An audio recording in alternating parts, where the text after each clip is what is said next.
Okay, so I'm at my wit's end with this, and I have no idea what other solution to try. So I'm just going to try and do a voiceover of my video. Um, for my current school issues presentation, I have chosen to discuss the role of paraprofessionals in education, how they came to be, financial impact, political points, opinions on this issue, opposing viewpoints, and possible resolution ideas. This is an outline of what the presentation will be. And now, paraprofessionals in education.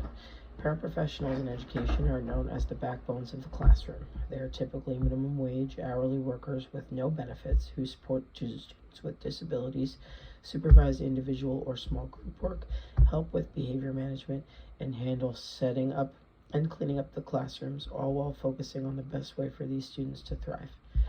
Having a paraprofessional makes an enormous difference in the efficiency and quality of the classroom instruction. They have a wide range of responsibilities and skills. Some certifications include dual language instruction and special education. Logistically, paras help assist with things such as taking attendance, grading assignments, administering tests, following students' progress during the school year, creating reports to help parents understand the curriculum, and supervising students in class, between classes, during recess, lunch, and on field trips. Instructional assistants can include acting as a nurturing influence on students during lessons, providing one-on-one assistance to students, encouraging students with social difficulties or disabilities to speak up in class when they have the correct answer, and reinforcing lesson plans to small groups. When it comes to language support, paras who are bilingual can be asked to act as translators in the classroom, interpret for parents during open houses, or assist with parent-teacher phone conversations, or even conferences. When it comes to behavior support, paras can serve as a guide to students on proper classroom behavior. They can enforce school rules, monitor the classroom, and minimize distractions and disruptions.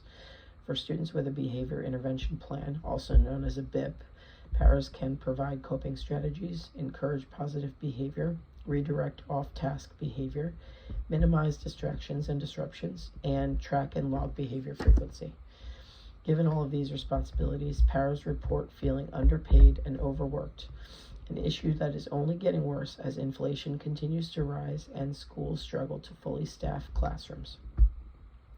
A nationally representative survey conducted by EdWeek Research Center in May of 2022 shows that these staffers are, on the whole, satisfied with their jobs and feel like they're making a difference in student learning.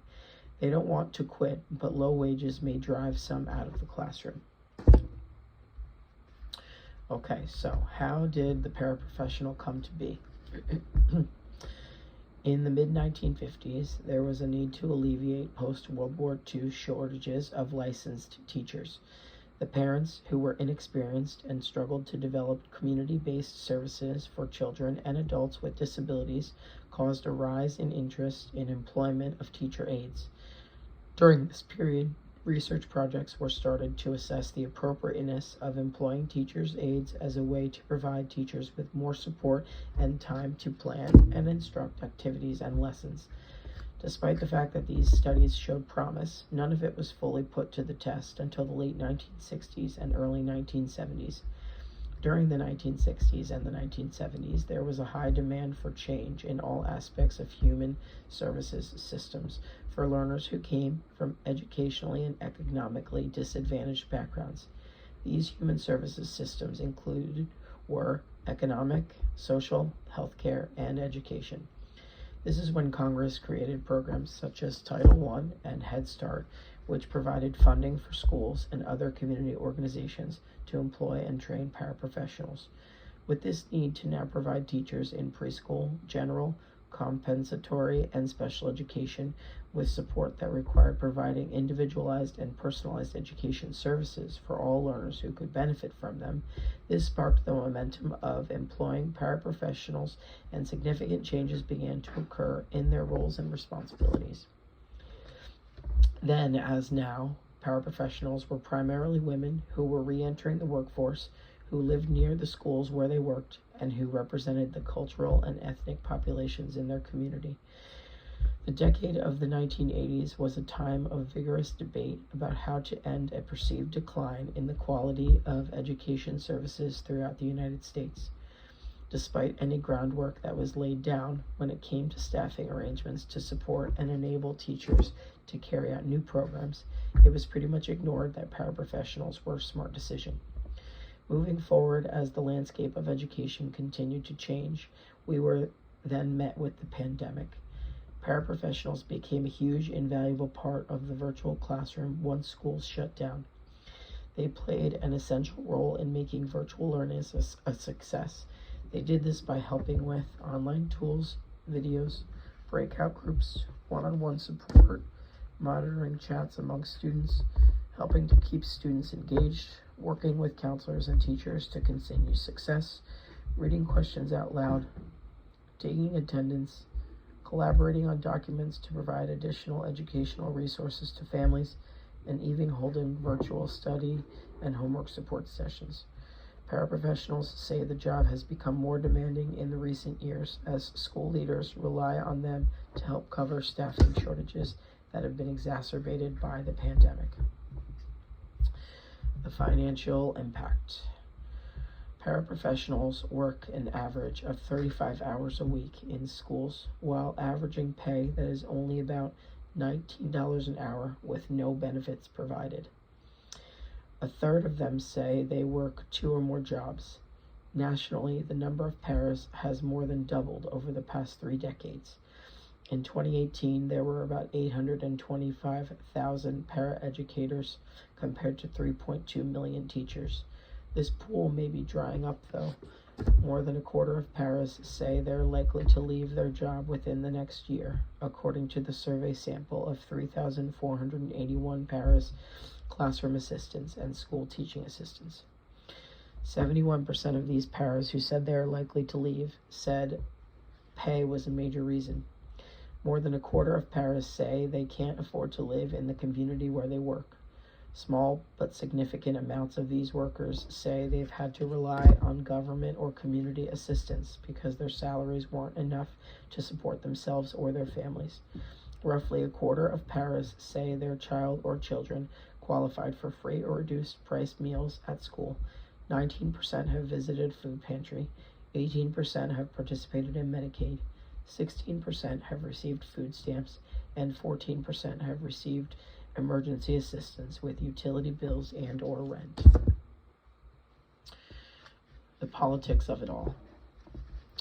Throughout the 1960s and 1970s, the federal government played a key role in supporting and providing access to teacher education for paraprofessionals and other non-traditional students. From Aid to Teacher, the story of the Career Opportunities Program, also known as COP, was a comprehensive report written by George Kaplan in 1977. This report described the results of a 7-year project supported by the United States Office of Education. The most significant goal of this program was to A, develop flexible degree programs that would not diminish the quality of teacher preparation programs, and B, would attract and support teacher aides in low-income urban and rural areas who wanted to enter the professional ranks but needed to work full-time while they earned academic degrees. In the mid-1970s, parents and other advocates for the rights of children and youth with disabilities achieved one of their major goals with the passage of PL 94-142, Education for All Handicapped Children Act, now titled the Individuals with Disabilities Education Act. At the heart of these laws was a recognition of the importance of learner-centered instructional services to meet the needs of children and youth with diverse disabilities, learning preferences, and other education needs, although this act specifically mandated individualized education plans. Pros and cons. Higher pay and more support could lead to pros and cons. On one side, this would lead to paraprofessionals being more likely to stay in their classrooms. This would help alleviate staff support shortages. Having these paras would continue to make an enormous difference in classroom efficiency and IEP implementation, also known as Individualized Education Plan. Additionally, this would make paras feel more valued, respected, and as a whole would be much better for teacher-para relations. On the other side, not providing either of these things would lead to paras being much less likely to remain at their jobs. By doing this, you would be risking losing the backbones of these classrooms that help everything to run smoothly. This would ultimately lead to more staffing shortages. I know another con would be that if these schools could in fact offer higher pay, it would ultimately cost the school and or district more money, which I know with budget cuts and rising inflation could be not possible. Is resolution of this issue possible? 44% of paraprofessionals say they receive too little professional development for their jobs. 13% say they have received no professional development in the past year. According to EdWeek's survey, about a fifth of paras said they don't feel respected or seen as a professional by the general public, and 22% said they don't feel respected by educators at their own school.